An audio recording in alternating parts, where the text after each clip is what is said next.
ಎಲ್ಲರಿಗೂ ನಮಸ್ಕಾರ. ನಾನು ದರ್ಶನ್, ತೋಟಗಾರಿಕಾ ಮಹಾವಿದ್ಯಾಲಯ ಮೂಡಿಗೆರೆ, ಕೃಷಿ ವಿಜ್ಞಾನ ಕೇಂದ್ರ ಚಿತ್ರದುರ್ಗ, ಬಬ್ಬೂರು ಫಾರ್ಮ್ ಇವರ ವತಿಯಿಂದ ಇವತ್ತು ಸುಮತಿ ಮೇಡಮ್ ಅವರ ಸಂದರ್ಶನ ಮಾಡಲು ಬಂದಿದ್ದೇವೆ. ಬನ್ನಿ ಅವ್ರ ಹತ್ರ ತಿಳ್ಕೊಳ್ಳೋಣ ಅವ್ರು ಯಾವ ರೀತಿ ಕೃಷಿಯಲ್ಲಿ ಸಾಧನೆ ಮಾಡಿದ್ರು ಅಂತ. ನಮ್ಮ ಜೊತೆ ಸುಮತಿ ಮೇಡಮ್ ಅವರು ಇದ್ದಾರೆ, ಬನ್ನಿ ಅವ್ರ ಪರಿಚಯ ಮಾಡ್ಕೊಳ್ಳೋಣ. ಮೇಡಮ್, ನಿಮ್ಮ ಪರಿಚಯ ಮಾಡಿಕೊಡಿ. ನನ್ನ ಹೆಸರು ಪಿ ಸುಮತಿ ಅಂತ ಪ್ರತಿ. ನಾನು ಚಿತ್ರದುರ್ಗ, ನಮ್ಮದು ಹಿರಿಯೂರು ತಾಲೂಕು, ವಾಣಿವಿಲಾಸಪುರ ಗ್ರಾಮ. ಮೇಡಮ್, ನಿಮ್ಮ ವಿದ್ಯಾಭ್ಯಾಸ ಏನಾಗಿದೆ? 10ನೇ ತರಗತಿ. ಮನೇಲಿ ಎಷ್ಟು ಜನ ಇದ್ದೀರಾ? 6 ಜನ ಇದ್ದೀವಿ. ಯಾರ್ಯಾರು ಏನೇನು ಕೆಲಸದಲ್ಲಿ ತೊಡ್ಕೊಂಡಿದ್ರು? ಎಲ್ಲರೂ ಕೃಷಿಯಲ್ಲೇ ತೊಡಗಿದ್ದೀವಿ. ಅಮ್ಮ ಮನೇಲಿರೋರು ಎಲ್ಲರೂ ಕೃಷಿಯಲ್ಲೇ ತೊಡಗಿದ್ವಿ. 2 ಮಕ್ಕಳಿದ್ದಾರೆ. ಒಬ್ರು 4ನೇ ಕ್ಲಾಸ್ ಓದ್ತಾ ಇದ್ದಾರೆ, ಒಬ್ರು 7 ತಿಂಗಳು ಮಗು. ಅಮ್ಮ, ನೀವು ಕೃಷಿಯಲ್ಲಿ ತೊಡ್ಕೊಂಡಿದ್ದೀರಾ? ಎಷ್ಟು ವರ್ಷದಿಂದ ಕೃಷಿ ಮಾಡ್ತಿದ್ದೀರಾ? ಮತ್ತೆ ನಿಮ್ಗೆ ಹೊಲ ಎಷ್ಟಿದೆ? ಕಂದ ನಮ್ಮದು ನಾವು ಇಲ್ಲಿ ಬಂದಾಗಿನಿಂದಲೂ ನಾವು ಕೃಷಿಯಲ್ಲೇ ತೊಡಗಿದ್ದೀವಿ. ಅಂದರೆ ನಮ್ಮ ಪೂರ್ವಿಕರು ಕೃಷಿಯಲ್ಲೇ ತೊಡಗಿದ್ರು, ಅದೇ ರೀತಿ ಅದರಲ್ಲೇ ನಾವು ತೊಡಗಿದ್ದೀವಪ್ಪ. ನಿಮ್ದು ಹೊಲ ಎಷ್ಟಿದೆ ಅಮ್ಮ? 15 ಎಕರೆ ಇದೆ. ಅಂದರೆ ಮುಂಚೆಯಿಂದ ಅಷ್ಟಿದೆ ಅಮ್ಮ, ಅಥವಾ ನೀವು ಬಂದ ಮೇಲೆ ಅಷ್ಟು ಮಾಡಿದ್ದೀರಾ ಹೊಲ? ಮುಂಚೆಯಿಂದ 10 ಎಕರೆ ಇತ್ತಪ್ಪ. ನಮ್ಮ ದುಡಿಮೆಯಿಂದ ಒಂದು 5 ಎಕರೆ ಅವರು ವ್ಯಾಪಾರವನ್ನು ಮಾಡ್ಕೊಂಡು ತಗೊಂಡ್ರು. ಮೇಲೆ 15 ಎಕರೆ ತಗೊಂಡಂಗಾಯ್ತು. ಬೆಳೆಗಳು ಏನೇನು ಬೆಳಿತೀರಾ? ತೆಂಗು ಹಾಕಿದೀವಪ್ಪ, ಅಡಿಕೆ ಹಾಕಿದ್ದೀವಿ, ಬಾಳೆ ಹಾಕಿದ್ದೀವಿ, ಸಿರಿಧಾನ್ಯಗಳನ್ನು ಬೆಳಿತೀವಿ. ಎಲ್ಲ ನೀರಾವರಿ ಅಥವಾ ನೀರಾವರಿನ ಅಥವಾ ಬೋರ್ ನೀರಾವರಿನೇ ಅಪ್ಪ. ಕೆರೆ ನೀರು ಹಾಯೋದಿಲ್ಲ. ಮಳೆ ಆಶ್ರಿತ ಏನೆಲ್ಲ ಇಲ್ಲ, ನೀರಾವರಿ ಎಲ್ಲ ನೀರಾವರಿ. ಅಂದ್ರೆ ಮುಂಚೆ ಮಾಡ್ತಿದ್ದು ಬೇಸಾಯಕ್ಕೋ ಇವಾಗ ಮಾಡ್ತಿರೋ ಬೇಸಾಯಕ್ಕೋ ಏನು ವ್ಯತ್ಯಾಸ ಇದೆ? ಮೊದಲು ನಮಗೆ ಹೇಗೆ ತಿಳಿದಿರುತ್ತೋ ಆ ರೀತಿ ಮಾಡ್ತಾ ಇದ್ಬೇಕು. ಬೆಳೆಗಳು ಬಂದು ನಮಗೆ ಕೈಗೆ ಸರಿಯಾದ ರೀತಿಯಲ್ಲಿ ತಲುಪ್ತಾ ಇರಲಿಲ್ಲ. ಸ್ವಲ್ಪ ನಮಗೆ ಕೃಷಿ ವಿಜ್ಞಾನ ಕೇಂದ್ರದ ಪರಿಚಯ ಆಗಿ ಅಲ್ಲಿ ವಿಜ್ಞಾನಿಗಳ ಜೊತೆಗೆ ಒಡನಾಟ ಆದಮೇಲೆ ನಮ್ಮ ಬೆಳೆಗಳು ಕರೆಕ್ಟಾಗಿ ನಮಗೆ ತಲುಪ್ತಾ ಇದೆಯಪ್ಪ. ಯಾವ ತಿಂಗಳಲ್ಲಿ ಯಾವ ಬೆಳೆಯನ್ನು ಬಿತ್ತಬೇಕು, ಯಾವ ಗೊಬ್ಬರಗಳನ್ನು ಹಾಕಬೇಕು ಅನ್ನೋದ್ರ ಬಗ್ಗೆ ನಮಗೆ ಮಾಹಿತಿ ಕೊಡ್ತಾರಪ್ಪ ವಿಜ್ಞಾನಿಗಳು. ಬಬ್ಬೂರು ಕೃಷಿ ವಿಜ್ಞಾನ ಕೇಂದ್ರದಿಂದ ಬರ್ತಾರೆ. ಆ ರೀತಿ ಅವರು ನಮಗೆ ಮಾರ್ಗದರ್ಶನ ನೀಡಿದ ಮೇಲೆ ನಮ್ಮ ಬೆಳೆಗಳು ನಮ್ಮ ಕೈಗೆ ಕರೆಕ್ಟಾಗಿ ತಲುಪ್ತಾ ಇದೆಯಪ್ಪ. ಅಂದ್ರೆ ಸಾವಯವ ಕೃಷಿನ ಅಥವಾ ರಾಸಾಯನಿಕ ಗೊಬ್ಬರನ ಯೂಸ್ ಮಾಡ್ತೀರಾ? ಇಲ್ಲ, ರಾಸಾಯನಿಕ ಗೊಬ್ಬರ ಯಾವುದಕ್ಕೂ ಬಳಸೋದಿಲ್ಲ, ಎಲ್ಲವೂ ಸಾವಯವ ಗೊಬ್ಬರಗಳೇ. ಅಂದ್ರೆ ಮನೆಯಲ್ಲೆಲ್ಲ ಸಾವಯವ ಕಾಂಪೋಸ್ಟ್ ಬಿಟ್ಟು ಎಲ್ಲ ನೀವು ಮಾಡ್ಕೊಂಡಿದ್ದೀರಾ? ಹೌದು. ಹೊರಗಡೆಯಿಂದ ಯಾವ್ದು ತರಿಸಲ್ಲ? ಹೊರಗಡೆಯಿಂದ ಕೊಟ್ಟಿಗೆ ಗೊಬ್ಬರಗಳನ್ನು ತರಿಸ್ತೀವಪ್ಪ. ನಮಗೆ ಆಗಿರೋದು ಸಾಲದೇ ಇರೋದ್ರಿಂದ ಹೊರಗಡೆಯಿಂದ ಕೊಟ್ಟಿಗೆ ಗೊಬ್ಬರಗಳು ಮತ್ತೆ ಕೋಳಿ ಗೊಬ್ಬರಗಳನ್ನು ತರಿಸಿ ನಾವು ಹೊಲಕ್ಕೆ ಹಾಕೊಂತೀವಪ್ಪ. ಅಂದ್ರೆ ಅಡಿಕೆ, ತೆಂಗು ಇವಾಗೆಲ್ಲ ಇಳುವರಿ ಬರ್ತಿದಾವ ಅಥವಾ ಏನು ಸಣ್ಣವಿದಾವ? ಇಲ್ಲ, ಒಂದು 2,500 ಗಿಡ ಆಗ್ಲೇ ಫಸಲಿಗೆ ಬಂದಿದೆ. ಇನ್ನೊಂದು 4,000 ಗಿಡ ಇನ್ನೊಂದು 2 ವರ್ಷ ಆಗ್ಬೇಕಪ್ಪ ಫಸಲಿಗೆ ಬರೋಕ್ಕೆ. ಅಂದ್ರೆ ನೀವು ಕೃಷಿಯಲ್ಲೇ ಮುಂದುವರಿಬೇಕಂತ ಯಾವ ಥರ ಪ್ರೋತ್ಸಾಹ ಎಲ್ಲಿಂದ ಬಂತ? ನನಗೆ ಕೃಷಿಯಲ್ಲೇ ತೊಡಗಬೇಕಂದ್ರೆ ನಮ್ಮ ಪೂರ್ವಿಕರು ಅದರಲ್ಲೇ ಇರೋದ್ರಿಂದ ನಾವು ಸಾವಯವವಾಗಿ ಬೆಳಿಬೇಕು, ನಮ್ಮ ಆರೋಗ್ಯವನ್ನು ಕಾಪಾಡ್ಕೋಬೇಕು ಅನ್ನೋ ಒಂದು ನಿಟ್ಟಿನಲ್ಲಿ ನಾವು ಅದನ್ನೇ ಮಾಡ್ಕೊಂಡು ಹೋಗ್ತಾ ಇದ್ದೀವಿ. ಈ ಕಾಲದಲ್ಲಿ ನೋಡ್ತಾ ಇದ್ದೀರಾ, ಎಲ್ಲರೂ ರಾಸಾಯನಿಕ ಗೊಬ್ಬರ, ಗೌರ್ಮೆಂಟ್ ಗೊಬ್ಬರ ಯೂಸ್ ಮಾಡಿ ಬೆಳೆ ಬೆಳೀತಾ ಇದ್ದಾರೆ. ಎಲ್ಲ ತಲೆಯಲ್ಲಿ ಏನಿದೆ ಅಂದ್ರೆ ರಾಸಾಯನಿಕ ಗೊಬ್ಬರ ಹಾಕಿದ್ರೆ ಬೇಗ ಬೆಳೆ ಬರುತ್ತೆ, ರೇಟು ಜಾಸ್ತಿ ಸಿಗುತ್ತೆ, ಇಳುವರಿ ಜಾಸ್ತಿ ಇರುತ್ತೆ ಅಂತ ಇದೆ. ಬಟ್ ನೀವು ಸಾವಯವ ಕೃಷಿ ಮಾಡ್ತಿದ್ದೀನಿ ಅಂತ ಹೇಳ್ತಿದ್ದೀರಾ. ಬಟ್ ಅದರಲ್ಲಿ ಬೇಗ ಫಸಲು ಬರೋದಿಲ್ಲ, ಇಳುವರಿನೇ ಕಡಿಮೆ ಬರುತ್ತೆ. ಬಟ್ ಆದ್ರೆ ನೀವು ಅದನ್ನೇ ಯಾಕೆ ಚೂಸ್ ಮಾಡಿದ್ದೀರಾ? ಅಂದ್ರೆ ಈಗ ಬೇಗನೆ ಬೆಳೆ ಕೈಗೆ ಬಂದು ತಲುಪುತ್ತಪ್ಪ, ಹಣನೂ ಕೈಗೆ ದೊರಕುತ್ತೆ. ಆದ್ರೆ ಅದನ್ನೆಲ್ಲವನ್ನು ನಾವು ಹಾಸ್ಪಿಟ್ಲಿಗೆ ಇಡೋದೇ ಆಗ್ತಾ ಇದೆ. ಅಕ್ಕಪಕ್ಕದ ಹೊಲಗಳಲ್ಲಿ ನೋಡ್ತೀವಲ್ವಪ್ಪ, ಎಲ್ಲರೂ ಮನೆಯಲ್ಲಿ ಅನಾರೋಗ್ಯದಿಂದಲೇ ಇರ್ತಾರೆ. ಆದರೆ ನಾವು ಇವಾಗ ಆರೋಗ್ಯವಾಗಿ ಬೆಳೆಯೋದ್ರಿಂದ ನಾವು ಯಾವುದೇ ಹಾಸ್ಪಿಟ್ಲ್ಗಳಿಗೆ ಹೋಗೋ ಅವಶ್ಯಕತೆಗಳು ಇರೋದಿಲ್ಲ. ನಾವು ಕೊಡೋ ಒಂದು ಬೆಳೆಗಳು 4 ಜನ ಗ್ರಾಹಕರಿಗೆ ಆರೋಗ್ಯವನ್ನು ಸುಧಾರಿಸಲಿ ಅನ್ನೋ ನಿಟ್ಟಿನಲ್ಲಿ ನಾವು ಸಾವಯವ ಕೃಷಿ ಮಾಡಬೇಕಂತ ನಿರ್ಧಾರ ಮಾಡಿದ್ದೀವಿ. ಎಷ್ಟು ವರ್ಷದಿಂದ ಸಾವಯವ ಕೃಷಿನ ಅಳವಡಿಸ್ಕೊಂಡಿದ್ದೀವಿ? ನಾವೀಗ ಒಂದು 10 ವರ್ಷದಿಂದ ಅಳವಡಿಸ್ಕೊಂಡಿದ್ದೀವಪ್ಪ. ನೀವು ಯಾರನ್ನ ನೋಡಿ ಕಲ್ತಿದ್ದ ಅಥವಾ?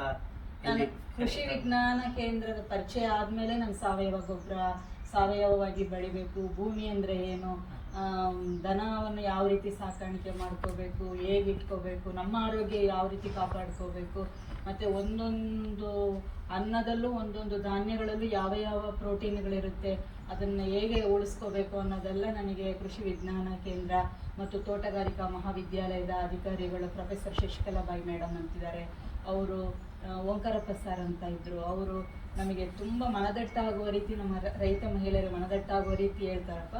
ಅದನ್ನು ನೋಡಿ ನಾವು ಸಾವಯವವಾಗಿ ಬೆಳಿಬೇಕು ಅಂದ್ಕೊಂಡು ನಮ್ಮ ಮನೆಯಲ್ಲಿರೋರು ಎಲ್ಲರೂ ಕೃಷಿ ವಿಜ್ಞಾನ ಕೇಂದ್ರದ ಒಡನಾಟದಲ್ಲಿ ಇರ್ತೀವಿ. ಹಾಗಾಗಿ ನಾವು ಆ ರೀತಿ ಬೆಳಿಬೇಕು ಅಂತ ಆಸಕ್ತಿ. ಇನ್ನು ಕೃಷಿಯಲ್ಲಿ ಗೌರ್ಮೆಂಟ್ ಸ್ಕೀಮ್ಸ್ ಅಂತ ಇರ್ತಾವಲ್ಲ, ಹೌದು, ಅವನ್ನ ಯಾವ ಥರ ಅಳವಡಿಸ್ಕೊಂಡಿದ್ದೀರಿ? ಸ್ಪ್ರಿಂಕ್ಲರ್ ಸೆಟ್ ಎಲ್ಲ ಹಾಕ್ಸ್ಕೊಂಡಿದ್ದೀವಿ. ಮತ್ತು ಇದು ಡ್ರಿಪ್ ಹನಿ ನೀರಾವರಿ ಅದು ಆಗ ಬಂದು ನಾವು ಮಾಡಿದಾಗ 50% ಸಬ್ಸಿಡಿ ಇತ್ತಪ್ಪ, ಅದನ್ನು ಮಾಡಿದ್ದೀವಿ. ಮತ್ತು ಇದು ಇಂಗು ನೀರು ಗುಂಡಿ ಅದನ್ನು ಮಾಡ್ಕೊಂಡಿದ್ದೀವಿ. ಮತ್ತು ಮಳೆ ಬಂದಾಗ ಇದು ಮಾಡ್ತಾರಲ್ವಪ್ಪ, ಮಳೆ ನೀರು ಸಂಗ್ರಹ ಅದನ್ನು ಮಾಡ್ಕೊಂಡಿದ್ದೀವಿ. ಆ ಥರ ಯಾವುದೇ ಒಂದು ಬಂದ್ರೂ ನಮ್ಮ ಹೊಲದಲ್ಲಿ ಅಳವಡಿಸ್ಕೊಂಡಿದ್ದೀವಪ್ಪ. ಇತ್ತೀಚೆಗೆ ಯಾವ್ದಾರ ಅಳವಡಿಸ್ಕೊಂಡಿದ್ದೀವಿ? ಇದು ಚೆಕ್ ಡ್ಯಾಮ್ ಮಾಡಬೇಕು ಅಂತ ಹೇಳಿದ್ರು, ಅದನ್ನು ಅಳವಡಿಸ್ಕೊಂಡಿದ್ದೀವಪ್ಪ. ನಿಮ್ಮಿಂದ ಬೇರೆ ರೈತರು ನಿಮ್ಮ ಸುತ್ತಮುತ್ತ ಎಲ್ಲರಿಗೂ ಉಪಯೋಗ ಆಗಿದೆ. ಸಾವಯವ ಕೃಷಿ ಯಾರಾದ್ರೂ ಅಳವಡಿಸ್ಕೊಂಡಿದ್ದಾರೆ ನಮ್ಮನ್ನು ನೋಡಿ ಇವಾಗ ಪಕ್ಕದಲ್ಲಿ ಒಂದು ಇಬ್ಬರು ಅಳವಡಿಸ್ಕೊಂಡಿದ್ದಾರೆ. ನೀವು ಸಾವಯವ ಕೃಷಿ ಮಾಡ್ತಾ ಇದ್ದೀರಾ, 10 ವರ್ಷದಿಂದ ಮಾಡ್ತೀರಾ ಅಂತ ಹೇಳ್ತಿದ್ದೀರಾ. ಈಗ ಗೌರ್ಮೆಂಟ್ ಕಡೆಯಿಂದ ಆರ್ಗಾನಿಕ್ ಸರ್ಟಿಫಿಕೇಟ್ ಅಂತ ಕೊಡ್ತಿದ್ದಾರೆ, ಅದನ್ನೇನಾದ್ರು ನೀವು ತಗೊಂಡಿದ್ದೀರಿ ಅಂತ? ಇಲ್ಲಪ್ಪ, ತಗೊಂಡಿಲ್ಲ. ಅಂದ್ರೆ ಕೊಡ್ತಾರೆ. ಈಗ ಆಲ್ರೆಡಿ 10 ವರ್ಷದಿಂದ ನೀವು ಸಾವಯವ ಕೃಷಿ ಮಾಡ್ತಾ ಇದ್ದೀರಾ, ಹಾಗಾಗಿ ನೀವು ಅಪ್ಲಿಕೇಶನ್ ಹಾಕಿದ ಗೌರ್ಮೆಂಟ್ಗೆ, ಅವರು ಕನ್ವರ್ಷನ್ ಪೀರಿಯಡ್ 3 ವರ್ಷ ಅಂತ ಇರುತ್ತೆ. ಅಂದ್ರೆ ನೀವು ರಾಸಾಯನಿಕದಿಂದ ಸಾವಯವ ಕೃಷಿಗೆ ಕನ್ವರ್ಷನ್ ಹಾಕಿ 3 ವರ್ಷ ಬೇಕಾಗುತ್ತಲ್ಲ. ನೀವು ಅಲ್ಲಿ ಅಪ್ಲಿಕೇಶನ್ ಹಾಕಿದ್ರೆ ಅವರು ಪ್ರತಿ ಇಂಥ ಟೈಮಿಗೆ ಬಂದು ನೋಡ್ಕೊಂಡು ಹೋಗ್ತಾರೆ, ನೀವು ಅದನ್ನ ಅಳವಡಿಸ್ತಿದ್ದೀರಾ ಅಥವಾ ಸುಮ್ಮನೆ ಹೇಳಿ ಮೋಸ ಮಾಡ್ತಿದ್ದೀರಾ ಅಂತ ನೋಡ್ಕೊಂಡು ಹೋಗ್ತಾರೆ. ಅದನ್ನ ಮಾಡಿ ಕೆಲ ವರ್ಷ 5 ವರ್ಷ ನಂತರ ನಿಮ್ಗೆ ಆರ್ಗಾನಿಕ್ ಸರ್ಟಿಫಿಕೇಟ್ ಅಂತ ಕೊಡ್ತಾರಮ್ಮ. ಅದರಿಂದ ನಿಮ್ಗೆ ಏನು ಉಪಯೋಗ ಅಂದ್ರೆ, ರಾಸಾಯನಿಕವಾಗಿ ಬೆಳೆದ ಬೆಳೆಗೂ ಸಾವಯವ ಕೃಷಿಯಿಂದ ಬೆಳೆದ ಬೆಳೆಗೂ ಬೆಲೆ ಜಾಸ್ತಿ ಇರುತ್ತಮ್ಮ. ನೀವು ಸಾವಯವ ಬೆಳೆದು ಆರ್ಗಾನಿಕ್ ಫಾರ್ಮ್ ಸರ್ಟಿಫಿಕೇಟ್ ಕೊಡ್ತಾರಲ್ಲ, ಅದರಿಂದ ನಿಮಗೆ ಪ್ರಾಡಕ್ಟ್ಸ್ ಅಥವಾ ಮಾಡಿ ಏನೇ ಮಾಡಲಿ ಚೆನ್ನಾಗಿನ ರೇಟಿಗೆ ಸಿಗ್ತವೆ. ಹಂಗಾಗಿ ಅದನ್ನ ನಿಮಗೆ ಹೆಚ್ಚಿನ ಮಾಹಿತಿ ಬೇಕಂದ್ರೆ ಕೃಷಿ ವಿಜ್ಞಾನ ಕೇಂದ್ರ ನಿಮ್ಗೆ ಹೆಂಗೂ ಗೊತ್ತಿದೆ ಅಮ್ಮ, ಅವರಲ್ಲಿ ಹೋಗಿ ವಿಚಾರ ಮಾಡಿ ತಿಳ್ಕೊಳ್ಳಿ. ಹೆಚ್ಚಿನ ಮಾಹಿತಿ ಅಲ್ಲಿ ಕೇಳಿದ್ರೆ ನನಗೆ ಮಾಹಿತಿ ಕೊಡ್ತಾರಮ್ಮ. ನೀವು ಗೌರ್ಮೆಂಟ್ ಅವ್ರ ಕಡೆ ಎಲ್ಲ ಏನಂತ ಪ್ರೊಸೀಜರ್ ತಿಳ್ಕೊಂಡ್ರೆ ಅವರು ನಿಮ್ಗೆ ಸರ್ಟಿಫಿಕೇಟ್ ಒದಗಿಸ್ಕೊಡೋಕ್ಕೆ ಅವಕಾಶ ಮಾಡಿಕೊಡ್ತಾರೆ. ಸರಿ. ನೀವು ಈಗ ಬರೀ ಕೃಷಿ ಮೇಲೆ ಅವಲಂಬಿತರಾಗಿದ್ದೀರಾ ಅಥವಾ ಬೇರೆ ಏನಾದರೂ ಚಟುವಟಿಕೆಗಳನ್ನು ಮಾಡ್ಕೊಂಡಿದ್ದೀರಾ? ಕೃಷಿಯಲ್ಲೇ ಅಂದರೆ ಕೃಷಿಯಿಂದ ಮಾಡೋ ಅಂದರೆ ಹೈನುಗಾರಿಕೆಯಿಂದ ಭರಣಿಗಳನ್ನು ತರ್ತಾ ಇದ್ದೀವಪ್ಪ. ಅಂದರೆ ಮಲೆನಾಡು ಗಿಡ್ಡ ಅನ್ನೋ ಒಂದು 2 ಹಸುಗಳನ್ನು ಸಾಕೊಂಡಿದ್ದೀವಿ. 3 ಹಸು ಇದೆ, 1 ಕರು ಇದೆ. 2 ಹಸು 1 ಕರು ಇದೆ. ಹಾಲು ಕರೆಯೋ ಹಸುಗಳಿಂದ ನಾವು ಭರಣಿಗಳನ್ನು ಕಟ್ಟಿ ಮಾರಾಟ ಮಾಡ್ತಾ ಇದ್ದೀವಿ. ಅಂದರೆ 10 ರೂಪಾಯಿಗೆ 2 ಅನ್ನೋ ಒಂದು ರೀತಿಯಾಗಿ ಮಾರಾಟ ಮಾಡ್ತಾ ಇದ್ದೀವಿ. ಮತ್ತು ನಾಟಿ ಹಸುವಿನ ಬೆಣ್ಣೆಯಿಂದ ತೆಗೆದು ಅದನ್ನು ತುಪ್ಪ ಮಾಡಿ ಮಾರಾಟ ಮಾಡ್ತೀವಿ. 1 ಪರ್ ಲೀಟರ್ ಬಂದು 3,000 ರೂಪಾಯಿ ಮಾರಾಟ ಮಾಡ್ತಾ ಇದ್ದೀವಿ. ಮತ್ತೆ ಬೇರೆ ಏನು ಮಾಡ್ತಿದ್ದೀವಿ? ದೀಪಗಳನ್ನು ಮಾಡ್ತಾ ಇದ್ದೀವಿ. ನಾಟಿ ಹಸುವಿನ ಭರಣಿಯಿಂದ ದೀಪಗಳನ್ನು. ಹೈನುಗಾರಿಕೆ ಬಿಟ್ಟು ಮತ್ತೆ ಮೇಕೆ ಸಾಕಾಣಿಕೆ ಮಾಡ್ಕೊಳ್ತಾ ಇದ್ದೀನಿ. ಮೇಕೆ ಸಾಕಾಣಿಕೆ ಅಂದ್ರೆ ಅದರಲ್ಲಿ ಯಾವ್ದಾದ್ರು ತಳಿ ಅಂತ ಮಾಡ್ತಿದ್ದೀರಾ ಅಥವಾ ತಳಿ ಹೆಸರು ಗೊತ್ತಿಲ್ಲ, ಲೋಕಲ್ ಆಗಿ? ಲೋಕಲ್ ಇರೋದು. ಈಗ ನೀವು HF ಆಕಳು ಮತ್ತೆ ಇವು ಜಾಸ್ತಿ ಹಾಲು ಕೊಡುತ್ತೆ, ನೀವು ಮಲ್ನಾಡ್ ಗಿಡ್ಡ ಮಾಡಿದ್ದೀರಾ, ಯಾಕೆ ಅಂತ ಅಂದರೆ ಫಸ್ಟು ನಮಗೆ ಇದರ ಮಾಹಿತಿ ಗೊತ್ತಿಲ್ಲದೆ ಇರಬೇಕಾದ್ರೆ ಸಿಂಧಿ ಆಕಳನ್ನೇ 13 ಹಸು ಸಾಕೊಂಡಿದ್ವಪ್ಪ. ಆಗ ಹಾಲೆಲ್ಲ ಕರೆದು ಡೈರಿಗೆಲ್ಲ ಕೊಡ್ತಾ ಇದ್ವಿ. ಕೃಷಿ ವಿಜ್ಞಾನ ಕೇಂದ್ರ ಪರಿಚಯ ಆದಮೇಲೆ ನಾನು ನಾಟಿ ಹಸಿ ಸಾಕಬೇಕು ಅನ್ನೋ ಒಂದು ಮನೋಭಾವನೆ ಬಂತು. ಮತ್ತು ಅದೆಲ್ಲವನ್ನು ಮಾರಾಟ ಮಾಡಿಬಿಟ್ಟು ಮಲೆನಾಡು ಗಿಡ್ಡ ಅನ್ನೋ ಹಸುನ 2 ತಗೊಂಡು ಅದರಿಂದ ಮಾಡ್ತಾ ಇದ್ವಪ್ಪ. ಅಂದರೆ ಅದರ ಸಗಣಿಯಿಂದ ಮತ್ತು ಅದರ ಗೋಮೂತ್ರದಿಂದ ಎಲ್ಲವೂ ನಮ್ಮ ಹೊಲಕ್ಕೆ ಲಾಭದಾಯಕವಾಗಿರುತ್ತೆ. ಮತ್ತು ಮಣ್ಣಿನ ಫಲವತ್ತತೆಯನ್ನು ಕಾಪಾಡ್ಕೋಬೋದು ಅನ್ನೋ ಒಂದು ನಿಟ್ಟಿನಲ್ಲಿ ನಾಟಿ ಹಸು ಸಾಕಾಣಿಕೆ ಮಾಡ್ಕೊಳ್ತೀವಿ. ಅಂದ್ರೆ ಮೇಕೆ ಸಾಕಾಣಿಕೆಯಿಂದ ಏನೇನು ಉಪಯೋಗಗಳನ್ನು ಮಾಡ್ಕೋತಿದ್ರು? ಅಂದರೆ 6 ತಿಂಗಳಿಗೊಮ್ಮೆ ತಗೊಂತೀವಪ್ಪ. 6 ತಿಂಗಳವರೆಗೂ ಸಾಕ್ತೀವಿ. 6 ತಿಂಗಳ ನಂತರ ಮಾರಾಟ ಮಾಡ್ತೀವಿ. ತಗೊಳ್ಳುವಾಗ ಅಂದ್ರೆ ಎಷ್ಟು ಲಾಭ ಆಗಿದೆ? ಅಪ್ಪು ಒಂದು 50,000 ರೂಪಾಯಿ ನಾವು ಎಲ್ಲ ತಗೊಂಡಿದ್ದೀವಿ ಅಂದರೆ ನಾವು ಮಾರಾಟ ಮಾಡಬೇಕಾದ್ರೆ 1 ರಿಂದ 1,10 1,10,000 ರೂಪಾಯಿ ಅಂದರೆ 60,000 ರೂಪಾಯಿ ಲಾಭಕ್ಕೆ ಮಾರಾಟ ಮಾಡ್ಕೊಂಡಿದ್ದೀವಿ. ಕೋಳಿ ಸಾಕಾಣಿಕೆ ಅಂದ್ರಲ್ಲ ಮೇಡಮ್, ಅದು ನಾಟಿ ಕೋಳಿ ಮಾಡ್ತಿದ್ರ ಅಂತ ಫಾರಂ ಕೋಳಿಗಳು? ನಾಟಿ ಕೋಳಿಗಳೇ ಅಪ್ಪಾಜಿ. ನಾಟಿ ಕೋಳಿಗಳು. ಫಾರಂ ಕೋಳಿಗಳು ಯಾಕೆ ಮಾಡಿಲ್ಲ ಅಂದ್ರೆ?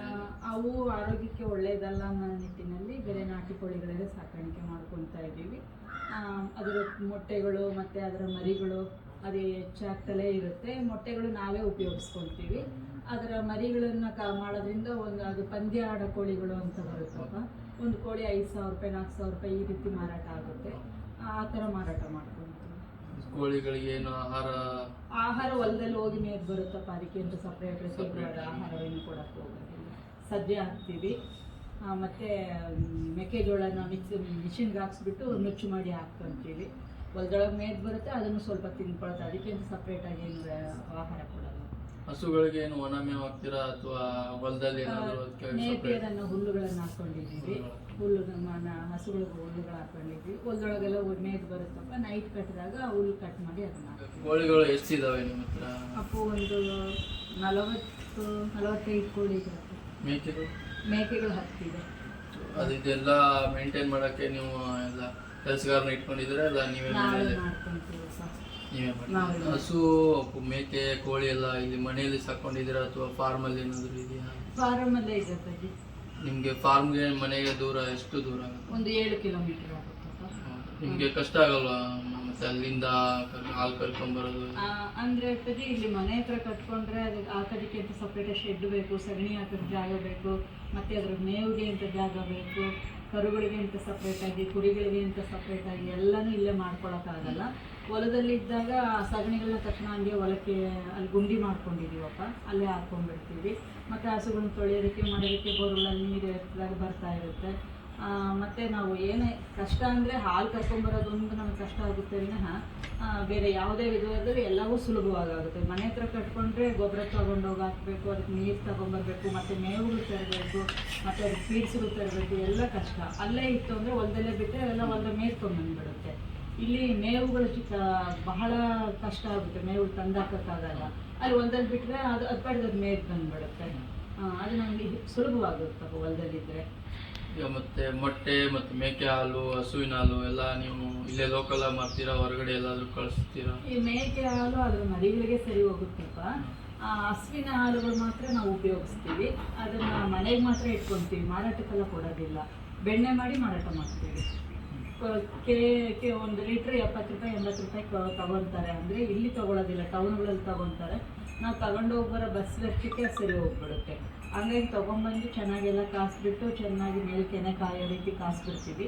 ಕಾದ ನಂತರ ಅದನ್ನು ಎಪ್ಪಾಗ್ಬಿಟ್ಟು ಮಜ್ಜಿಗೆ ಕಡಿದ್ಬಿಟ್ಟು ತುಪ್ಪ ಸೇಲ್ ಮಾಡಿಬಿಡ್ತೀವಿ. ಅಂದರೆ ನಿಮಗೆ ಹಾಲು ಮಾರೋದಕ್ಕಿಂತ ತುಪ್ಪ ಮಾರಿದ್ರೆ ಬೆಟರ್. ಪನ್ನೀರ್ ಕೇಳ್ತಿರ್ತಾರೆ, ಯಾರಾದರೂ ನಮ್ಗೆ ಗೊತ್ತಿರೋದು ಪನ್ನೀರ್ ಕೇಳೋದು ಪನ್ನೀರ್ ಮಾಡಿಕೊಡ್ತೀವಿ. ಆರ್ಡರ್ ಇದ್ದರೆ ಮಾಡಿಕೊಡ್ತೀವಿ, ಇಲ್ಲಾಂದರೆ ಇದನ್ನೇ ಮಾಡಿಬಿಡ್ತೀವಿ. ತುಪ್ಪನೇ ನನಗೆ ತುಂಬ ಚೆನ್ನಾಗಿದೆ. ಈಗ ಮೊಟ್ಟೆಗಳನ್ನ ಎಲ್ಲಿಗೆ ಮಾರಾಟ ಮಾಡ್ತೀವಿ? ಮೊಟ್ಟೆಗಳು ಮಾರಾಟ ಮಾಡೋಷ್ಟು ಇರಲ್ಲಪ್ಪ. ಮನೆಯಲ್ಲಿ ನಾವೆಲ್ಲ ರೀತಿ ನಮ್ಮ ಫ್ಯಾಮಿಲಿಯಲ್ಲಿ ಮತ್ತು ನಮಗೆ ಗೊತ್ತಿರೋರೆಲ್ಲರೂ ಬಂದು ತೊಗೊಂಡೋಗ್ತಾರೆ. ಒಂದು ಮೊಟ್ಟೆ 20 ರೂಪಾಯಿ ಅಂತ ಕೊಡ್ತೀವಿ. ಬಂದು ಇಲ್ಲೇ ಆಮೇಲೆ ಆರೋಗ್ಯ ಸರಿ ಇರೋರೆಲ್ಲ ಮೊದಲೇ ಆರ್ಡ್ರ್ ಕೊಟ್ಟು ಹೇಳೋರಿರ್ತಾರೆ, ನಮ್ಗೆ 10 ಬೇಕು 20 ಬೇಕು ಅಂತ. ಅವರು ಕೊಡೋಕ್ಕೂ ಇರೋದಿಲ್ಲಕ್ಕೆ ನಮಗೆ ಸರಿ ಹೋಗುತ್ತೆ. ಅಂದರೆ ಈಗ ಹಸುಗಳಿಗೆ, ಮೇಕೆಗಳಿಗೆ ಆಯಿತು, ಕೋಳಿಗಳಿಗೆ ಆಯಿತು, ಒಳ್ಳೆ ನ್ಯೂಟ್ರಿಯೆಂಟ್ಸ್ ಅಂತ ಏನಾದ್ರು ಫೀಡ್ಸ್ ಕೊಟ್ಟಿದ್ದಾರಾ ಇಲ್ಲಿ? ಅಂದರೆ ಮಿನರಲ್ ಮಿಕ್ಸ್ಚರ್ ಅಂತ ಬರುತ್ತಪ್ಪ ಡೈರಿಯಲ್ಲಿ, ಅದನ್ನು ಬಳಕೆ ಮಾಡ್ಕೊಳ್ತೀವಿ. ಮತ್ತು ಸ್ವಲ್ಪ ಸುಣ್ಣದ ನೀರನ್ನು ಹಾಕ್ತೀವಿ. ಮತ್ತು ಅದ್ರ ಜೊತೆಗೆ ಇದು ಏನು ಬೆಲ್ಲ ಕುಟ್ಬಿಟ್ಟು ಅದು ಹಾಕಿರ್ತೀವಿ. ಪ್ರತಿದಿನ ಮಿನರಲ್ ಮಿಕ್ಸ್ಚರು ಮತ್ತು ಸುಣ್ಣ ಹಾಕ್ತಾ ಇರ್ತೀವಿ, ಕುಡಿಯೋ ನೀರಲ್ಲಿ ಹಾಕ್ತಾ ಇರ್ತೀವಿ. ವಾರದಲ್ಲಿ 2 ಬಾರಿ ಬೆಲ್ಲ ಕೊಡ್ತೀವಿ. ಮಲ್ನಾಡ್ ಗಿಡ್ಡಕ್ಕೂ ಮತ್ತು ಇದು HF ಗೆಲಂಡಿ ಏನು ವ್ಯತ್ಯಾಸ ಏನು?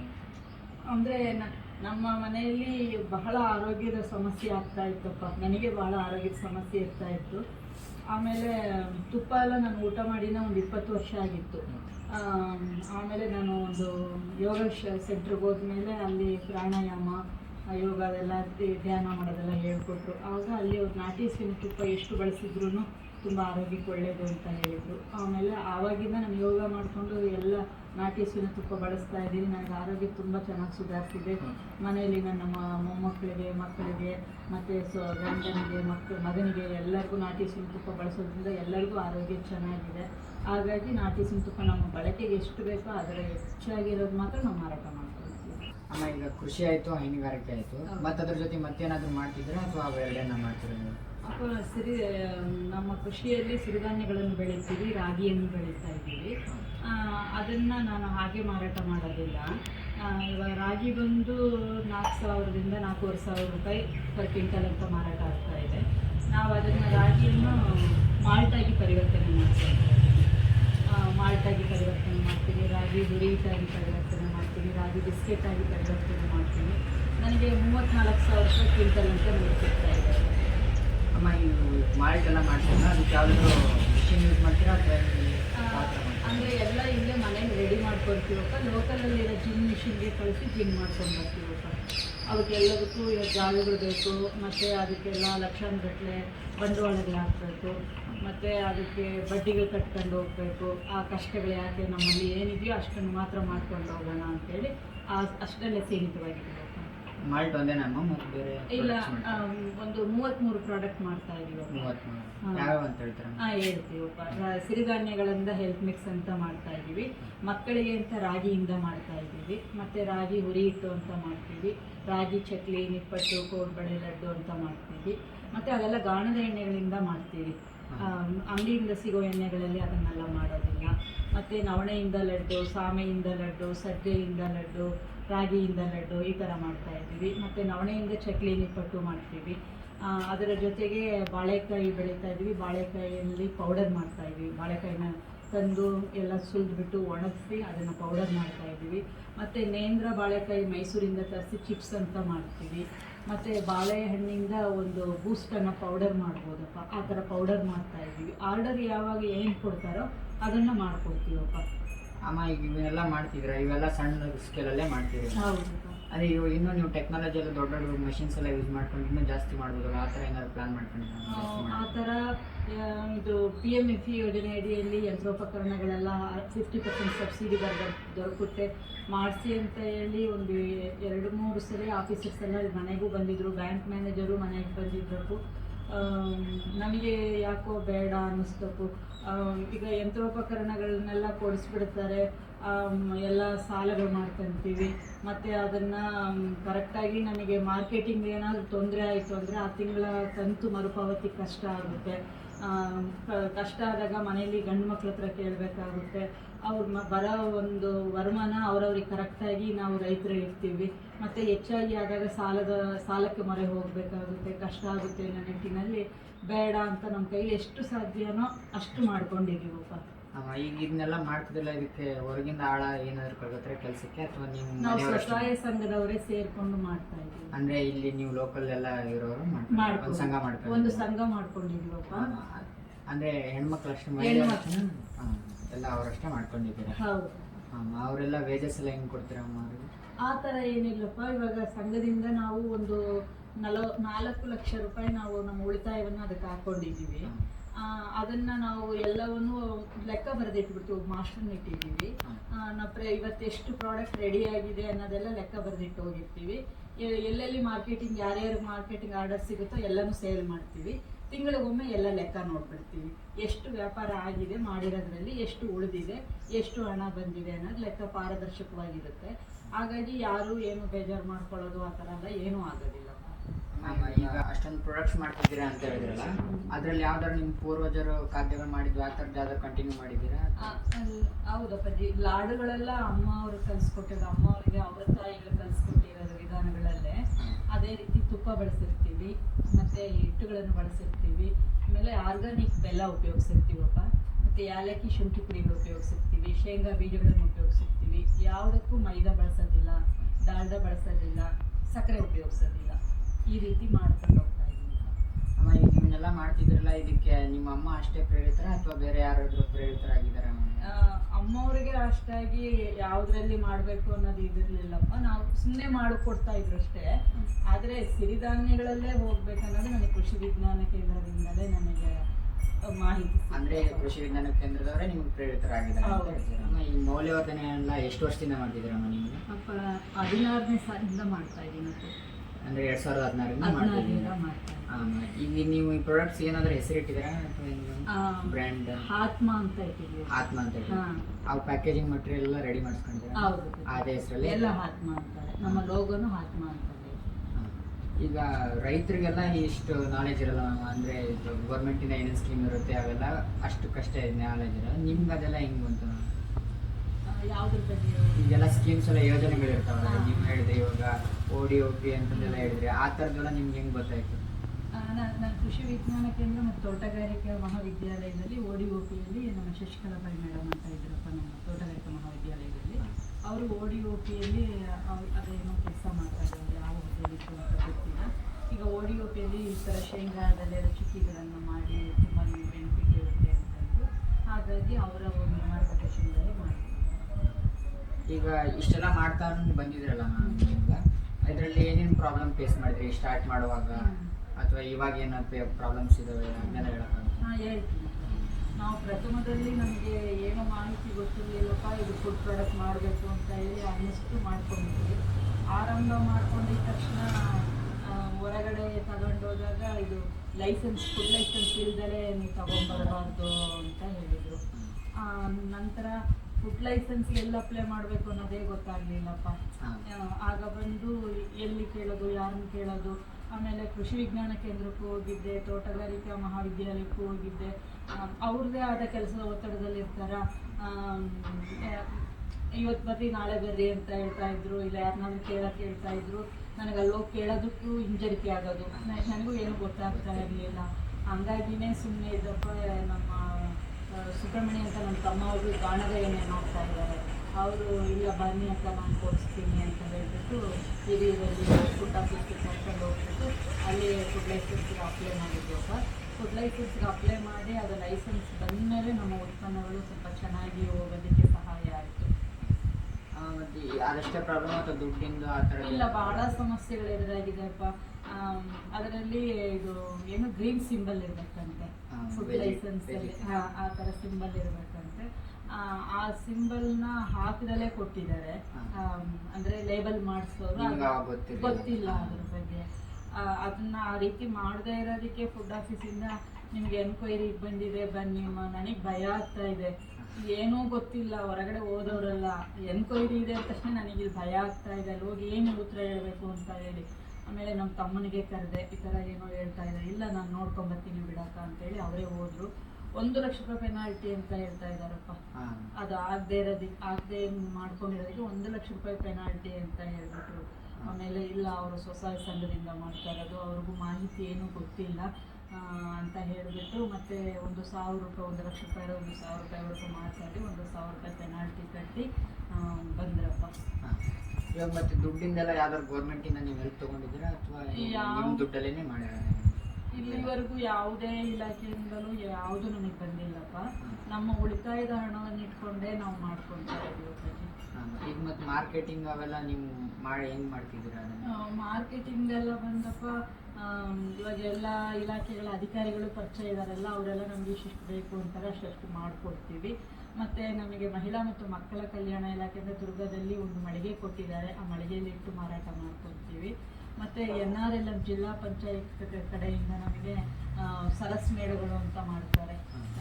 ಅಂದರೆ ಜೈಪುರ್, ಕೇರಳ, ತಮಿಳುನಾಡು, ಮೈಸೂರು, ಉತ್ತರ ಪ್ರದೇಶ್, ಇದು ಎಲ್ಲ ಕಡೆಯೂ ಕಳಿಸ್ಕೊಡ್ತಾರೆ. ಒಂದೊಂದು ತಿಂಗಳ ನಂತರ ಕಳಿಸ್ಕೊಡ್ತಾರೆ. 1 ತಿಂಗಳವರೆಗೂ ನಾವು ಅಲ್ಲಿ ಇದ್ದು ನಮ್ಮ ಉತ್ಪನ್ನಗಳನ್ನು ಮಾರಾಟ ಮಾಡ್ಕೊಂಡು ಬರ್ಬೋದು. ಆ ಥರ ಮಾಡಬೇಕಾದ್ರೆ ನಾವು ಮಾಡಿಕೊಂಡು ಅದೆಲ್ಲವೂ ತಗೊಂಡೋಗಿ ಮಾರಾಟ ಮಾಡ್ಕೊಂಡು ಬರ್ತಾ ಇದ್ದೀವಿ. ತುಂಬ ಸಪೋರ್ಟ್ ಆಗ್ತಾ ಇದೆ ನಮಗೆ. NRLM ಕಡೆಯಿಂದ ತುಂಬ ಸಪೋರ್ಟ್ ಆಗ್ತಾ ಇದೆ. ಆಮೇಲೆ ಮತ್ತೆ ನಿಮ್ಮ ಪ್ರಾಡಕ್ಟ್ ಬಗ್ಗೆ ಅಡ್ವರ್ಟೈಸ್ಮೆಂಟ್ ಏನಾದರೂ ಮಾಡ್ತಿದ್ರೆ? ಅಡ್ವರ್ಟೈಸ್ಮೆಂಟ್ ಮಾಡೋಷ್ಟು ಶಕ್ತಿ ಇಲ್ಲಪ್ಪಾಜಿ. ಸುಮ್ಮನೆ ಇವಾಗ ಏನು ಹೇಳ್ಕೊತಾ ಇದೀವೋ ಆ ಥರನೇ ಹೇಳಿನೇ ಮಾರಾಟ ಮಾಡ್ಕೊತಾ ಇದೀವಿ. ಅಲ್ಲಿವರೆಗೂ ನಾವು ಅಡ್ವರ್ಟೈಸ್ಮೆಂಟ್ ಎಲ್ಲ ಏನೂ ಕೊಟ್ಟಿಲ್ಲಪ್ಪಾಜಿ. ಇದೆಲ್ಲ ಬಿಸ್ನೆಸ್ ಮಾಡ್ತಾ ಇದ್ದೀರಾ ನೀವು? ಹೌದು. ಖರ್ಚೆಲ್ಲ ಎಷ್ಟಾಗೋದು? ಖರ್ಚು ಮತ್ತು ಆದಾಯ? ನನಗೆ ತಿಂಗಳಿಗೆ ಒಂದು 38ರಿಂದ 40,000 ರೂಪಾಯಿ ಖರ್ಚಿರುತ್ತಪ್ಪ. 87,000 ರೂಪಾಯಿ ಆದಾಯ ಇರುತ್ತೆ. ಹೌದು. ಕೆಲವು ಕ್ಷಣ ಅನಿಸಿರ್ಬೋದಲ್ಲ ನಿಮಗೆ, ಜ್ಞಾಪಕ ಇಷ್ಟೆಲ್ಲ ಕಷ್ಟಪಟ್ಟು ಮಾಡ್ತಾ ಇದ್ದಾರೆ, ಬಿಟ್ಬಿಡ್ಬೋದಲ್ಲ ಅನಿಸಿರ್ಬೋದು? ಅನಿಸಿದೆಪ್ಪ. ಕೆಲವೊಂದು ಕ್ಷಣ ಅಂದಾಗ ಬಹಳ ಪ್ರಾಡಕ್ಟ್ಗಳು ಮಾಡಿ ಇಟ್ಕೊಂಡ್ಬಿಡ್ತೀವಿ, ಆರ್ಡರ್ ಸಿಗುತ್ತೆ ಅಂತ ಹೇಳಿ. ಒಂದು 3-4 ತಿಂಗಳಾದರೂ ಆರ್ಡ್ರ್ ಬಂದಿರಲ್ಲ. ಅದನ್ನು ನಾನು ಮತ್ತು ಗ್ರಾಹಕರಿಗೆ ಕೊಡೋದಕ್ಕೆ ಬರೋದಿಲ್ಲ, ಎಕ್ಸ್ಪೈರಿ ಆಗಿಬಿಡುತ್ತಲ್ವಪ್ಪ. ಅದೆಲ್ಲವೂ ವೇಸ್ಟ್ ಆಗುತ್ತೆ. ಆ ಕ್ಷಣದಲ್ಲಿ ಇದು ಬೇಡಪ್ಪ, ಸುಮ್ಮನೆ ಹೊರದಲ್ಲಿ ಕೆಲಸ ಮಾಡಿದ್ರು ಸಾಕು, ಇದು ಬೇಡ ಅನ್ನೋ ರೀತಿ ಮನಸ್ಸಲ್ಲಿ ಅನ್ನಿಸ್ತು. ಅದು ಇಷ್ಟು ದಿನ ಕಷ್ಟಪಟ್ಟು ನಾನು ಮಾಡಿರೋದ್ರಲ್ಲಿ ಇದು ಕಳ್ಕೊಂಡ್ಬಿಟ್ಟೆ ಅಂದರೆ ಇದು ಸಿಗಲ್ಲ ಅಂದ್ಕೊಂಡು ಅದರಲ್ಲೇ ಹುಡ್ಕಾಡ್ಬೇಕಪ್ಪ. ಹೇಗಾದರೂ ಮಾಡಿ ನಾನು ಮುಂದುವರಿಬೇಕು ಅಂತ ನನಗೆ ಒಂದು ಅನುಭವ ಸಿಕ್ತಪ್ಪ. ಹೇಗೆ ಸಿಕ್ತು ಅಂದರೆ, ಇವಾಗ ಎಷ್ಟು ಆರ್ಡರ್ ಕೊಡ್ತಾರೋ ಅಷ್ಟು ಮಾತ್ರ ಮಾಡ್ತಾಯಿದ್ದೀವಿ. ಇವಾಗ ಆರ್ಡರ್ ಕೊಟ್ಟರೆ ನಾನು ಆರ್ಡರ್ ಕೊಡ್ಬೇಕಾದ್ರೆ ಹೇಳ್ಬಿಡ್ತೀನಿ, 2 ದಿನಗಳ ನಂತರ ನಿಮಗೆ ತಲುಪಿಸ್ತೀವಿ ಅಂತ ಹೇಳಿ. ತಕ್ಷಣ 2 ದಿನದಲ್ಲಿ ಪ್ರಿಪೇರ್ ಮಾಡಿ ಅವ್ರಿಗೆ ತಲುಪಿಸ್ತಾ ಇದ್ದೀವಿ. ಹಾಗಾಗಿ ಈಗ ಲಾಸ್ ಬರೋ ಸಮಸ್ಯೆ ಇಲ್ಲ. ಆ ಥರ ಮನೋಸ್ಥಿತಿನ ಬರೋದಿಲ್ಲಪ್ಪ. ಈಗ ಮುಂಚೆ ಬಂದಿತ್ತು, ಈಗ ಅದ್ರ ಬಗ್ಗೆ ಸ್ವಲ್ಪನೂ ನೆನೆಸ್ಕೊಳ್ಳೋದಿಲ್ಲ. ನೀವೇನು ತಯಾರು ಮಾಡ್ತಾರೆ ಮಾರ್ಕೆಟಿಂಗ್ ಎಲ್ಲ ಅವರೇ ಬಂದು ತಗೊಂಡಿದ್ದಾರೆ, ನೀವೇ ಹೋಗಿ ಕೊಡ್ತೀರಾ? ಇಲ್ಲಿ ಅಕ್ಕಪಕ್ಕದಲ್ಲಿ ಬಂದು ಅವರೇ ತಗೊಂಡೋಗ್ತಾರಪ್ಪ. ದೂರದಲ್ಲೆಲ್ಲ ಬಂದು ಕೊರಿಯರ್ ಮುಖಾಂತರ ಕಳಿಸ್ತೀವಿ. ವೆಬ್ಸೈಟ್ ಒಂದು ಆತ್ಮ ವೆಬ್ಸೈಟ್ ಅಂತ ಹೇಳಿ ಮಾಡಿದ್ರಪ್ಪ.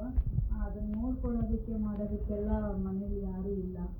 ಆಮೇಲೆ ಸ್ವಸಹಾಯ ಸಂಘದಲ್ಲಿ ಕಂಪ್ಯೂಟ್ರ್ ಕಲಿತಿರೋರು ಯಾರೂ ಇಲ್ಲ. ಹಂಗಾಗಿ ಯಾರಿಗೆ ಬೇಕೋ ಮೆಸೇಜ್ ಹಾಕ್ತಾರೆ. ಮೆಸೇಜಲ್ಲಿ ನೋಡಿಕೊಂಡು ಓದಿರೋಂಥ ಮಕ್ಕಳಿದ್ದಾರೆ. ಮೆಸೇಜ್ ನೋಡಿಕೊಂಡು ಅವ್ರು ಕೊರಿಯರ್ ಮಾಡಿಕೊಡ್ತಾ ಇದ್ದೀವಪ್ಪ. ಈಗ ಬೇರೆ ಕಡೆ ಸ್ವೀಟು ಚಕ್ಲಿ ಎಲ್ಲ ಸಿಗ್ತಾ ಇದೆ. ಹೌದು. ಆ ಪ್ರಾಡಕ್ಟ್ಸು ಈ ಪ್ರಾಡಕ್ಟ್ಸ್ ಏನು ವ್ಯತ್ಯಾಸ ಇದೆ? ಅಂದರೆ ಅಲ್ಲೆಲ್ಲ ಸಕ್ಕರೆ ಹಾಕಿರ್ತಾರೆ, ಡಾಲ್ಡಾ ಹಾಕಿರ್ತಾರೆ, ಮೈದಾ ಬಳಸಿರ್ತಾರೆ. ನಾವು ಆ ರೀತಿ ಏನನ್ನೂ ಬಳಸೋದಿಲ್ಲಪ್ಪ. ಮೈದಾ ಆಗಲಿ, ಸಕ್ಕರೆ ಆಗಲಿ, ಡಾಲ್ಡಾ ಆಗಲಿ ಏನೂ ಬಳಸೋದಿಲ್ಲ. ನಮ್ಮ ಉತ್ಪನ್ನಗಳು ಒಳ್ಳೆ ಕ್ವಾಲಿಟಿಯಾಗಿದೆ. ಹಾಗಾಗಿ ಗೊತ್ತಿರೋರು ಸ್ವಲ್ಪ ಅಲ್ಲಿ 4 ರೂಪಾಯಿ ಸಿಗುತ್ತೆ, ನಮ್ಮದು 10 ರೂಪಾಯಿ ಇರುತ್ತೆ ಒಂದು ಪೀಸು. ಇದ್ರೂ ಒಳ್ಳೆ ಕ್ವಾಲಿಟಿ ಇದೆ ಅಲ್ಲ ಅಂತ ಬಂದು ಇಲ್ಲಿ ತಗೊಳ್ತಾರಪ್ಪ. ಪ್ಯಾಕೇಜಿಂಗ್ ಎಲ್ಲ ಎದ್ರಲ್ಲಿ?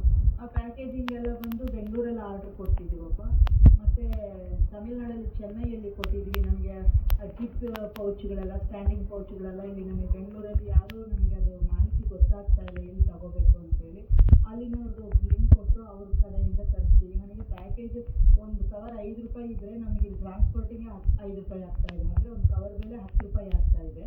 ಇಲ್ಲಿ ಹುಡುಕಾಡ್ತಾ ಇದ್ದೀವಿ, ನಮಗೆ ಸಿಗ್ತಾ ಇಲ್ಲ. ಮೇಡಮ್, ಈಗ ನೀವು ನೋಡ್ತಾ ಇರ್ಬೋದು ಹಳ್ಳಿ ಕಡೆ ಯುವಕರು ಒಂದು ಬಿಸ್ನೆಸ್ ಹೊಸದಾಗಿ ಸ್ಟಾರ್ಟ್ ಮಾಡ್ತಾರೆ. ಒಂದು 5-6 ಲಕ್ಷ ಇನ್ವೆಸ್ಟ್ಮೆಂಟ್ ಮಾಡಿ 10 ಲಕ್ಷ ಸ್ಟಾರ್ಟ್ ಮಾಡ್ತಾರೆ. ಸ್ಟಾರ್ಟಿಂಗ್ ಸ್ವಲ್ಪ ಪ್ರಾಬ್ಲಮ್ಗಳು ಬರುತ್ತೆ, ಮಾರ್ಕೆಟಿಂಗ್ ಆ ಥರ ಬಂದಾಗ ಅವ್ರು ಅದನ್ನ ಬಿಟ್ಟು ಲಾಸ್ ಆಯ್ತು ಅಂತ ಹೇಳಿ ಸಿಟಿ ಕಡೆ ಹೋಗ್ತಾರೆ, ಬೆಂಗಳೂರು ಕಡೆ. ಮತ್ತು ಅವ್ರಿಗೆ ಏನು ಹೇಳಕ್ಕೆ ಬೇಕು? ಅಪ್ಪು, ನಾನು ಏನು ಹೇಳ್ತೀನಿ ಅಂದರೆ, ನಾನು ಯಾವುದೇ ಕೆಲಸ ಮಾಡಲಿ ಫಸ್ಟು ಅದರಲ್ಲಿ ಅನುಭವ ಆಗಬೇಕು ನಮಗೆ. ನೀವು ಯಾವುದೇ ಒಂದು ಮಾಡಲಿ, ಒಂದು ತಿಂಡಿ ಮಾಡಲಿ, ಒಂದು ಬೇಕರಿ ಐಟಮ್ ಮಾಡಲಿ, ಒಂದು ಯಾವ ಕೆಲಸನಾದರೂ ಮಾಡಲಿ, ಅದರಲ್ಲಿ ಹೋಗಿ 1 ತಿಂಗಳು ನಾವು ಕಲಿಬೇಕು. ಕಲಿತ ನಂತರ ಅದಕ್ಕೆ ಇನ್ವೆಸ್ಟ್ಮೆಂಟ್ ಮಾಡಬೇಕು. ಫಸ್ಟೇ 4-5 ಲಕ್ಷ ಯಾವುದೇ ಒಂದು ಉದ್ದಿಮೆಗಳಿಗೂ ಇನ್ವೆಸ್ಟ್ಮೆಂಟ್ ಮಾಡಬಾರ್ದು. ಯಾಕೆಂದರೆ ಸಣ್ಣದರಿಂದ ಹೋದಾಗ ಮಾತ್ರ ನಮಗೆ ಅದರ ಬೆಲೆ ಏನು ಅನ್ನೋದು ಗೊತ್ತಾಗುತ್ತೆ. ಪರಿಪೂರ್ಣವಾಗಿ ನಾವು ಅರ್ಥೈಸ್ಕೊಳ್ಳೋದಕ್ಕೆ ಸಾಧ್ಯ ಆಗುತ್ತೆ. ಫಸ್ಟಿಗೆ 5 ಲಕ್ಷ ರೂಪಾಯಿ ಅಮೌಂಟ್ ಹಾಕ್ಬಿಟ್ಟಿದ್ವಿ ಅಂದರೆ ಅದರ ಬಗ್ಗೆ ನಮಗೆ ಏನೂ ಮಾಹಿತಿ ಇಲ್ಲದೆ ಹಾಕಿದಾಗ ಅದು ಲಾಸ್ ಆದಾಗ ಏನಾಗ್ಬಿಡುತ್ತೆ ಅಂತ ತಕ್ಷಣ ಅದನ್ನ ಬಿಟ್ಟು ಬೇರೆ ಕಡೆ ಓಡೋಗ್ಬಿಡೋಣ ಅನಿಸುತ್ತೆ. ಹುಟ್ಟಿದ ಮಕ್ಕಳು ಹುಟ್ಟಿದ ತಕ್ಷಣ ಎದ್ದು ಓಡಾಡ್ತಾರ? ಮತ್ತು ಆ ಮಕ್ಕಳನ್ನ 22 ವರ್ಷ ಕಾದು ಅವ್ರಿಗೆ ವಿದ್ಯಾಭ್ಯಾಸ ಕೊಟ್ಟ ಮೇಲೆ ತಾನು ಅವ್ರ ಜೀವನ ನಡೆಸಿ ಅವರೊಂದು ಉದ್ಯೋಗಕ್ಕೆ ಹೋಗಿ ಆಮೇಲೆ ತಂದು ಹಣ ಕೊಡ್ತೀರಾ. ಆ ಥರ ಒಂದು ಉದ್ಯೋಗನೂ 4-5 ವರ್ಷಗಳು ಸತತವಾಗಿ ಕಷ್ಟ ಸುಖ ಎಲ್ಲನೂ ಇರುತ್ತಪ್ಪ. ಅದರಲ್ಲಿ ನಿರಂತರವಾಗಿ ನಿಂತಾಗ ಮಾತ್ರ ಆ ಉದ್ದಿಮೆ ನಮಗೆ ಕೈ ಜೋಡಿಸುತ್ತಪ್ಪ. ಈಗ ನೀವು ಹೇಳ್ತಾ ಇರೋದಂದ್ರೆ ಸಣ್ಣ ಸ್ಟಾರ್ಟ್ ಮಾಡ್ರಿ ಅಂತ, ಹೊಸ ಸ್ಟಾರ್ಟ್ ಮಾಡ್ರಿ ಅಂತ. ಹೌದಪ್ಪ, ಜಾಸ್ತಿ ಬೇಡ, ಅನುಭವ ಬೇಕು. ಅನುಭವ ತಗಂತ ಜಾಸ್ತಿ. ಹೌದು. ಮತ್ತೆ ಈಗ ಹಳ್ಳಿ ಕಡೆ ನೋಡ್ತಾ ಇರ್ಬೋದು, ಹೌದು. ಇಳುವರಿ ಬರಲ್ಲ ಅಂತಂದು ರಾಸಾಯನಿಕ ಗೊಬ್ಬರಗಳು, ಸಾವಯವ, ಅದು ಅವ್ರಿಗೆ ಏನಾಗುತ್ತೆ? ಸಾವಯವವಾಗಿ ರಾಸಾಯನಿಕ ಗೊಬ್ಬರಗಳನ್ನು ತಗೊಂಬಂದು ಹಾಕಿದ ತಕ್ಷಣ 5 ಚೀಲ ಬೆಳೆ ಕಡೆ 10 ಚೀಲ ಬೆಳೆಯುತ್ತಪ್ಪ, ಜಾಸ್ತಿ ಹಾಕೋಣ ಅಂತ ಹಾಕ್ತಾರೆ. ಅದರ ಮಣ್ಣಿನ ಫಲವತ್ತತೆ ಗುಣಮಟ್ಟ ಎಲ್ಲ ಹಾಳಾಗ್ತಾ ಇದೆಪ್ಪ. ಈ ವರ್ಷ ನಿನಗೆ 10 ಮೂಟೆ ಸಿಗ್ಬೋದು, ಮುಂದಿನ ವರ್ಷ 1 ಮೂಟೆನೂ ಸಿಗಲ್ಲ. ಇವತ್ತು 5 ಚೀಲ ಗೊಬ್ಬರ ಹಾಕಿದ್ದೀರಾ ಅಂದರೆ ಮುಂದಿನ ವರ್ಷ 10 ಚೀಲ ಹಾಕಿದ್ರೂ ಸತ 2 ಮೂಟೆ ತೆಗೆಯಕ್ಕೆ ಸಾಧ್ಯ ಇಲ್ಲ. ಯಾಕಂದರೆ ಮಣ್ಣಿನ ಫಲವತ್ತತೆ ಹೋಗ್ಬಿಡ್ತು ಅಂದರೆ ನೀವು ಎಷ್ಟು ಚೀಲ ಹಾಕಿದ್ರೂ ಎಲ್ಲ ಹಾಳಾಗ್ಬಿಡುತ್ತೆ. ಅದೇ ಸಾವಯವವಾಗಿ ದನ ಕೊಟ್ಟಿಗೆ ಗೊಬ್ಬರಗಳನ್ನು ನೀವು ಬೆಳೆಸಿದ್ದೀರಾ ಅಂದರೆ 4 ಚೀಲ ಬಂತು ಅಂದ್ರೂ, ಈ ವರ್ಷ 4 ಚೀಲ ಬಂತು ಅಂದರೆ ಮುಂದಿನ ವರ್ಷ ದನದ ಕೊಟ್ಟಿಗೆ ಬೆಳೆಸಿದರೆ 8 ಚೀಲ ಮುಂದಿನ ವರ್ಷ ನಾವು ತಗೋಬೋದು. ಸ್ವಲ್ಪ ಸಮಾಧಾನವಾಗಿ ಕಾಯ್ದಿದ್ದೀವಿ ಅಂದರೆ ಖಂಡಿತ ಬೆಳೆ ನಮ್ಮ ಕೈಗೆ ಬಂದು ತಲುಪುತ್ತಪ್ಪ. ಈಗ ನೀವೆಲ್ಲ ಬಿಸ್ನೆಸ್ ಮಾಡ್ತಾ ಇದ್ದಾರೆ, ಚಿಕ್ಕ ಬಿಸ್ನೆಸ್ ಅಂತ. ಹೌದು. ಅದ್ರ ಬಗ್ಗೆ ಯುವಕರಿಗೆ ಏನು ಹೇಳೋಕೆ ಇಷ್ಟಪಡ್ತಾರೆ? ಏನಾದರೂ ಮಕ್ಕಳು ನಾನು ವಿದ್ಯಾಭ್ಯಾಸ ಮಾಡೋದಕ್ಕಿಂತ ಸ್ವಉದ್ಯೋಗದಲ್ಲಿ ತೊಡಗಿದ್ರೆ ತುಂಬ ಒಳ್ಳೆಯದಾಗುತ್ತೆ ಅಂತ ನಾನು ಹೇಳ್ತಾ ಇದ್ದೀನಪ್ಪ. ಇವಾಗ ಎಷ್ಟೋ ಜನ ಮಕ್ಕಳು ವಿದ್ಯಾಭ್ಯಾಸ ಮುಗಿಸ್ಬಿಟ್ಟು ಕೆಲಸಗಳಿಲ್ಲ ಅಂತ ಅಲಿತಿರ್ತಾರಲ್ವ, ಆ ಥರ ಅಲಿಯೋದಕ್ಕಿಂತ ಮೊದಲು ಮೌಲ್ಯವರ್ಧನೆ, ನಾವು ಹೊಲದಲ್ಲಿ ಏನು ಬೆಳಿತಿದ್ವೋ ಅದನ್ನು ಮೌಲ್ಯವರ್ಧನೆ ಮಾಡ್ಕೋಬೇಕು. ಆ ಥರ ನಿಮ್ಮಂಥ ಮಕ್ಕಳು ಬಂದಾಗ ನಮ್ಮಂಥವ್ರಿಗೆ ಸಪೋರ್ಟ್ ಆಗುತ್ತೆ. ನಿಮ್ಮ ಹಿಂದೆ ನಾವು ಇರ್ತೀವಿ, ಮಾಡಿಕೊಡ್ತಾ ಇರ್ತೀವಿ. ನೀವು ಸಪೋರ್ಟಾಗಿ ನೀವು ಮಾರಾಟ ಮಾಡ್ಬೋದು. ಹೊರಗಡೆ ನೀವು ಎಲ್ಲೇ ಹೋಗಲಿ, ಇವಾಗ ನಮ್ಮ ಗ್ರಾಮದಲ್ಲಿ ಸುತ್ತಮುತ್ತಲು ಕೃಷಿ ಪರಿಕರಗಳು ಏನು ಸಿಗುತ್ತೋ ಅದರಿಂದಲೇ ಮೌಲ್ಯವನ್ನು ಮಾಡ್ಕೊಂಡು ಹೋಗಬೇಕು. ಇವಾಗ ಅಡಿಕೆ ಪಟ್ಟೆಗಳು ಬೀಳ್ತಾ ಇದೆ, ಅಡಿಕೆ ತಟ್ಟೆಗಳನ್ನು ಉಪಯೋಗಿಸ್ಬೋದು. ಅದರಲ್ಲಿ ಅಡಿಕೆ ತಟ್ಟೆಗಳಲ್ಲಿ 100 ವೆರೈಟಿಗಳು ಮಾಡ್ಕೋಬೋದು. ಮತ್ತು ಅದನ್ನು ಚೂರು ಮಾಡಿ ಅದನ್ನು ಸೇಲ್ ಮಾಡ್ಬೋದು. ಮತ್ತು ಅಡಿಕೆ ಗೋಟುಗಳನ್ನು ಪ್ರತ್ಯೇಕವಾಗಿ ಮಾರಾಟ ಮಾಡ್ಕೋಬೋದು. ಆ ಚಿಪ್ಪೆಗಳಿಂದ ಕಾಂಪೋಸ್ಟ್ ತಯಾರು ಮಾಡೋದನ್ನು ಕಲಿಬೋದು. ಈ ಥರ ಹೊಸ ತಾಂತ್ರಿಕತೆಗಳು ಬರ್ತಾ ಇದೆ. ಅದನ್ನು ಕಲಿತಾಗ ಮಾತ್ರ ನಮ್ಮ ಒಂದು ಕೃಷಿ ಜೀವನ ಉತ್ತಮವಾಗಿ ಹೋಗುತ್ತೆ ಅನ್ನೋದಕ್ಕೆ ಸಾಧ್ಯ ಆಗುತ್ತೆ ಅಂತ ಹೇಳ್ತೀನಿ. ಮೇಡಮ್ ನೀವೇನದು ಮೌಲ್ಯವರ್ಧಿತ ಪದಾರ್ಥಗಳನ್ನ ಮಾಡ್ತಿದ್ದೀರಲ್ಲ ಅವನ್ನೆಲ್ಲ ತೋರಿಸ್ತೀರಾ ಇಲ್ಲಿ ಈಗ? ತೋರಿಸ್ತೀವಪ್ಪ. ನಮ್ಮ ಗ್ರಾಮ ಪಂಚಾಯತಿ ಒಕ್ಕೂಟದಲ್ಲಿ ಝಾನ್ಸಿ ರಾಣಿ ಲಕ್ಷ್ಮೀಬಾಯಿ ಒಕ್ಕೂಟ ಅಂತ ಮಾಡ್ಕೊಂಡಿದ್ದೀವಪ್ಪ ಗ್ರಾಮ ಮಟ್ಟದಲ್ಲಿ. ಆ ಒಕ್ಕೂಟದಲ್ಲಿ ಶ್ರೀರಾಮ್ ಆತ್ಮ ಆಹಾರ ಭದ್ರತಾ ಮಹಿಳಾ ಗುಂಪು ಅನ್ನೋ ಒಂದು ಗುಂಪಿದೆ. ಆ ಗುಂಪಿನಲ್ಲಿ ನಾವು ಈ ಎಲ್ಲ ಉತ್ಪನ್ನಗಳನ್ನು ಮಾಡ್ತಾ ಇದ್ದೀವಿ. ನಮ್ಮಲ್ಲಿ ಸಿರಿಧಾನ್ಯಗಳ ಮೌಲ್ಯವರ್ಧಿತ ಉತ್ಪನ್ನಗಳು, ODOPಯಲ್ಲಿ ಶೇಂಗಾ ಉತ್ಪನ್ನಗಳು ಮತ್ತು ಕಾಟನ್ ಬ್ಯಾಗುಗಳನ್ನು ತಯಾರು ಮಾಡ್ತಾ ಇದ್ದೀವಿ. ಗಾಣದ ಎಣ್ಣೆಗಳು ಮತ್ತು ಸೋಪುಗಳನ್ನು ನಾವು ಎಲ್ಲ ಒಂದು ಉತ್ಪನ್ನಗಳನ್ನು ನಮ್ಮ ಒಂದು ಸಂಘದ ವತಿಯಿಂದ ನಾವು ಮಾರಾಟ ಮಾಡ್ಕೊತಾ ಇದ್ದೀವಿ.